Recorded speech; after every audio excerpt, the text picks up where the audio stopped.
We're going to talk about weekend box office estimates, and we've got some interesting numbers here. Everything fell in line with what I expected, given that I have like certain people that I follow that talk box office numbers. They do a lot of like in-depth analysis that I don't really do, but they tend to be very accurate, right? Yeah. So you base your opinions or like who you find credible by like their track record. Box Office Pro does really good, or has recently, more so than Box Office Mojo.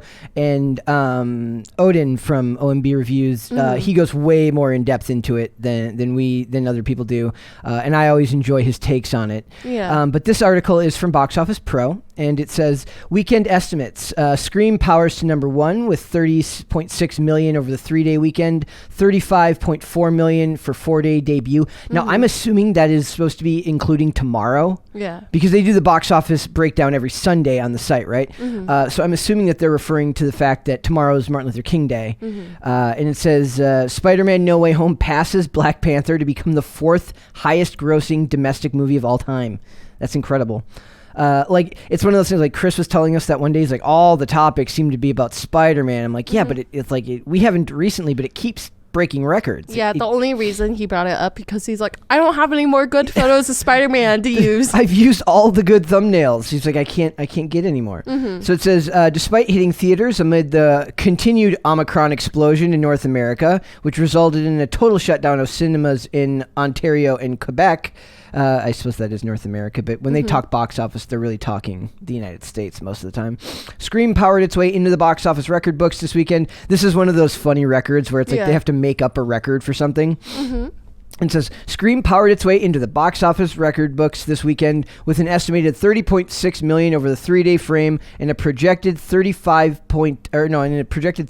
million over the 4-day weekend with 3,664 locations, including Thursday night previews where the film grossed an estimated 3.5 million. So when you really think about it, that's like Thursday, Friday, Saturday, Sunday, Monday. That's a 5-day weekend when you really think about it. But it says, now here's the record. This is the funniest part. That gives it the highest ever horror debut over Martin Luther King Jr. weekend, surpassing Universal's supernatural hit Mama, which I've never heard of in my entire life, which took in 28.4 million and then 32.1 million in 2013. So they're saying 28.4 for the 3-day, 32.1 for the 4-day.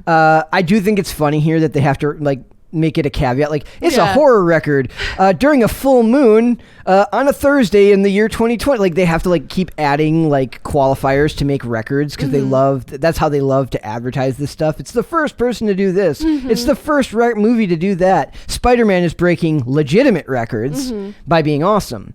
And the thing was, I had a couple of friends who went and saw it. I told them that I just wasn't, like, without Wes Craven, I wasn't interested. That first Scream movie is still iconic to me. I've talked about it at length. I'll see it when it comes out on streaming, but in general, I didn't feel the need to go there. I did, however, win a bet with a friend of mine where I said, okay, one of the two things is going to happen. Either one of the original 3 will be, okay, spoiler alert, guys. A general spoiler alert. I said either one of the original 3, meaning Dewey, Gale, or Sydney, will be one of the killers, or one of the original 3 will bite the bullet in this one, or bite the knife, as would have you. I will not reveal who it was, but I was correct on that notion. So I gloated endlessly through text for about a couple hours. How much did you win? I won $1. Oh. I won $1. But this is the point. The point was I was right, and that's I was like, I'll take cash. I was like, I'll take cash or check, whatever, however you want to pay Venmo. me back. Venmo. I'd rather they mail the money to me. It makes me feel more real. So I got a kick out of this. Well, one thing that's funny about this is they were talking about like whether like because when we initially saw that this was coming out this weekend, I thought it was kind of a no-brainer that this would do really well. What I didn't realize is that. As much as I love the original 4 films in order 1, 2, 4, 3, that's the order of my favorites of the Scream movies, the last one, 4, only did $100 million US box office, which is good. But it was still a Wes Craven movie. You'd think it would have done better than that. Yeah. And so it's kind of like Halloween. They have diminishing returns. And from what I understand, the budget on the movie was only like $24 million. So that makes it extremely easy to become profitable very quickly. Yeah. Profitability, I believe it's if you want to figure out the full budget for a movie, you take the budget it took to make the movie and then you times it by 1.5 to get the full budget, including marketing. So that means this movie has to make like 60 million to around 60 million to be profitable, which it'll do very easily, I'm sure. But I do see here that they are still listing Omicron, of course. Do you think there'll ever be a time where they stop listing these things? You think this will just go on forever? Nope. Once COVID's over, they're gonna blame it on some other disease or like illness.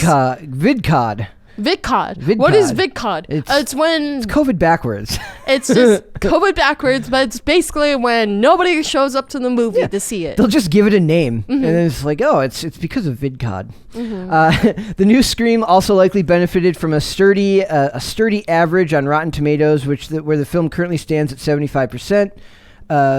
You okay?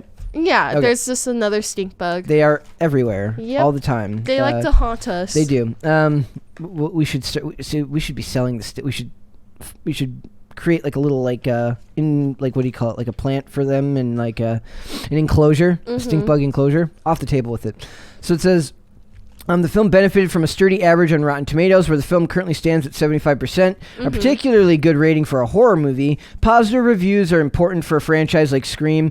I am of two minds on that. I tend to believe that these days, whether people like it or not, people don't really look to critics for this type of information. Do you at all care what critics say about movies, or you're just interested from the get-go? If I'm interested from the get-go, I'll watch it no matter what. Exactly. So it's like, I just don't picture like the person, like who's the person my age or your age that like is sitting at home like, what should I go see tonight? Let me check Rotten Tomatoes to see what they're... I just don't buy that that's a thing. I think people nowadays just watch movies if it's heavily advertised. Yeah. If it's like shoved down your face. Yep. They'll watch it. Yep. And it depends on the sites you go to and where you look. Like we get so many, I see so many advertisements all the time because of where I look to get news and everything like that. So it says word of mouth is also critical. That one I believe more than the critics being important. And on that front, Scream appears to be generating some good buzz overall, at least judging by exit surveys and online audience ratings. The Cinema Score is B+. Cinema Score is a better aggregator in my opinion than like Metacritic, better than Rotten Tomatoes. The Cinema Score is a B+, matching Scream 2's high series high grade. And on Rotten Tomatoes, the sequel's audience score currently stands at an excellent 85%. That matters. Nobody goes to Rotten Tomatoes to see what the critics think. They go to see what the audience thinks. I think is the general consensus these days. It says the audience score currently stands at an excellent 85% based on over 1,000 responses. That's also good. You have to look at how many people actually took the time to write. That could bode well for the film's long-term run, particularly with no major horror releases on the near horizon. So then if you go down here, it says it opened to 18 million overseas from 50 markets. That's pretty good. So it's already on its way to profitability, hopefully. And then right here, overseas, No Way Home grossed an estimated $33.4 million from 63 markets, bringing its international total to $926 million and its global tally to 1.625 billion. Wow. Let's see, what does it say for domestic? Yeah, it says falling out of the top spot for the first time in 5 weeks was Sony's Spider-Man No Way Home, which surpassed Avengers Infinity War 678.8 lifetime total on Friday, and this is on track to surpass Black Panther's 700 million on Monday to become the fourth highest grossing movie of all time here domestically. So, unreal. And look at it, just to follow up on just how awful the 355 is doing, it finished in 4th place this week. Aww. And it was the only new release last week. It only grossed $2.34 million for the 3-day weekend and an estimated $2.81 over the 4-day weekend. Nobody cares, man. Nobody cares about your Jessica Chastain vehicle for identity politics. I'm sorry. So we'll just go down here and look at the numbers. So it goes right here. So Spider-Man made $30.6 million. Spider-Man did another $20.8 That's crazy. Mm-hmm. Sing did 8.27 and 2 points. So you can list them all there. The Kingsman made 2.39. But only a 28% drop, which is pretty good. Once you see those numbers, like you can look at the amount of how much it fell from week to week, and you want to keep those averages down. Spider-Man only dropped 36%, and it's in week 5. That was over a month ago. Yep. Time has flown. Was that review that we did? Was that the first week we were doing the show? Second week. Third week. Third week. Yeah, it was the third week. We've been doing it that long. we are on our way, my friend. We're doing good. And we also increased another 1,000 subscribers too. Did we? Yeah. What are we up to? We're 7.2 subscribers. Nice. So we're growing. That is good. I want to get views up there, so we're going to talk about that. Guys, if you're not following us, go follow us on YouTube to follow the channel there. The segments all go up. Like this will be its own segment there. You can also, in the segments on YouTube, there's a link to Spotify on there. Follow us on the social medias. There's a TikTok. There is a Facebook. Those are at Pop Culture Crisis. And you can follow the Twitter. It's at popculture_show. So please go follow us on there. It'll make Dane very happy. Yep. And also, if you want to watch the full length things, Spotify. Go to Spotify. Can help you. Yep. All my it's interesting. I've been having people reach out to me and say they want to get the full video version because they love to look at the articles while we're going through it. And I said we're working that we want that to be available to timcast.com members. So we'll see. Hopefully soon you'll see something. That would be very cool. But if you love, like, I really do believe that when we do this, it's best viewed as like an entire conversation, like through the podcast. I don't think the segments do the show justice. Does that make sense? Yeah, for sure. Yeah. It's still in a working process. You might see something very soon. Just keep your fingers crossed and just like hope that we'll say something in the near future. Yep. Did you and Charlie? You and Charlie didn't go see any movies this weekend, did you? No. We're supposed to. I think today we're supposed to go to a hockey game. Okay. Cool. Where?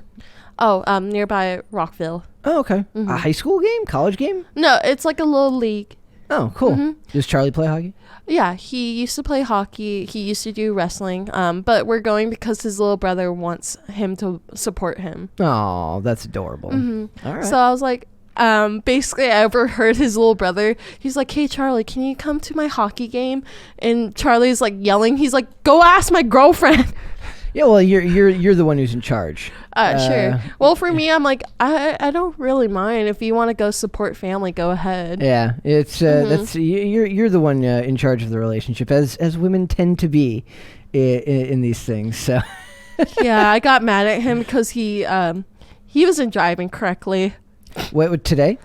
No, the other day, because like we're on the freeway and like he does this thing where he drives in the middle. Oh well, no, because what he's doing is he's going like between the snow, right? There was no snow, but basically he does that even without snow. Like, so you know how like the lane is divided with the white dots, right? No, he goes like right next in the middle, and I'm like, "Charlie, you're in the middle." He couldn't tell. No, he can't, but that's how he was taught, and then like freaks me out because because people on the side almost like basically like scratch his car because like he's too close to their side. That's scary. Yeah, and I'm like, doesn't your Jeep like have like lane departure? And he's like, I think so, but I think I turn it off. You can't. Usually, if a car has that, you can't turn it off. Yeah, you can. Like my first car. Oh, it's the seatbelt ones you can't turn off. You can't turn off like the seatbelt. Yeah, but my first car that I had, it was a Toyota Corolla, and they had lane departure, but there was a button to turn it off if you got annoyed by it. Ah, okay. Well, you guys better drive safe this weekend. Yeah, well, like I told him, dude, I legit like yelled at him. I was like, "I'm driving." That's like a bad sign if I say I'm driving. Guys, if Miracle is saying that she's driving, it's kind of an inside joke here. We're not going to be rude today. I'm going to be polite. But if Miracle has to drive, bad things could happen. So if Charlie's if he's driving worse, that's he'll learn. He'll learn. He'll learn, but like I just don't like it because he's an absent driver. Like he's absent-minded sometimes. Well, that's so scary. like you have to remind him to pay attention to the road. Like for me, I'm just a terrible driver, but at least you're paying attention. Yeah. Yeah. All right. Well, because there was one time where I was driving all the way to driving from Pennsylvania all the way over here because Andy was like, come over here. We need the mailbox key. And I'm like, okay. And like Charlie was so tired. So I took over, but he didn't even fall asleep. But there was a police officer. It was a state trooper. It was a highway police officer. And he stopped one of the cars. And I couldn't stop because he was like too close to my side. Yeah. So basically, I just went by. And Charlie screamed at me because he thought I was going to hit them. And I was like, Charlie, don't yell. Bad things will happen, my friend. I know, but be careful. Mm-hmm. I was like, don't yell at me when I'm driving. Yeah, that never helps anyone. Yeah, but he that's how his reaction is. He yells and I grab. No, both. Arguably, both are really bad ideas. When somebody else is trying to operate an extremely heavy vehicle that could hurt people. Well, like he's holding my hand, and if I see him doing it wrong, like I squeeze tight because I'm like, dude, do it right. Oh man, so glad I am not in the car with you guys. Well, no offense. Yeah, but he doesn't recommend sitting in the back of the Jeep because he can feel more in the back. I don't doubt he'd be bouncing around. Mm-hmm.